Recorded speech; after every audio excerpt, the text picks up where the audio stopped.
Kasal. Ito po ang ating daily devotion ngayong araw, April 10, 2025. So ngayong araw po ay tuloy natin ang ating series which is about exaltation of Christ. This is a new topic for today, but we will continue our series which is examination. So ang topic po natin for today is about sino ang tinataas ng Diyos. Now ating palatapan ng gagaan sa Philippians chapter 2 verses 6 to 11. So sabi ko dito, basahin ko po.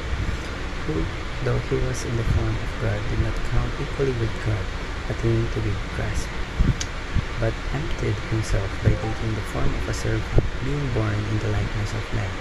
And being found in human form, he humbled himself by death, even death on a cross.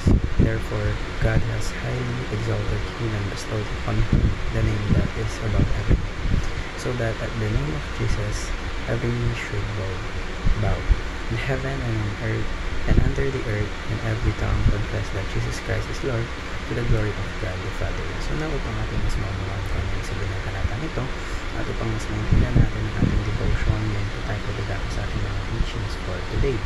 So una po, sabi ko dito, basahin ko po, Christ's resurrection demonstrated His victory.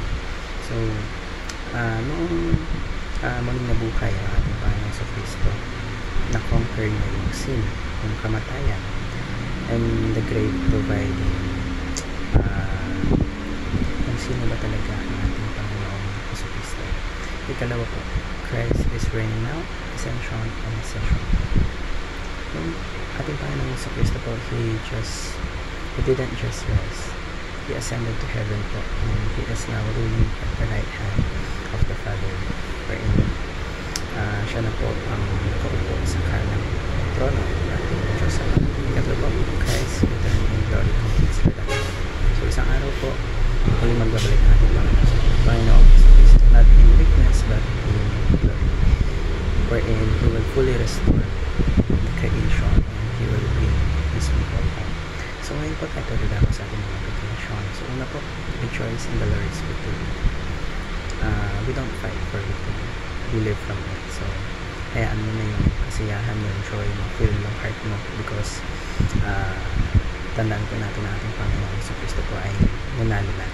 Ikalawa po, work for Jesus in advancing His kingdom. So while here is, tayo naman po iserve kasi tayo po ay followers ni Jesus Christ. So let's share the gospel. Mahalin po natin ang sa being part of His mission until He comes. And last but not the least po, anticipate Christ's return in glory. Live each day with hope, dahil alam natin na paparating na natin ang sa Kristo. So let's stay faithful because He is coming back. So marami po tayong natutunan sa araw.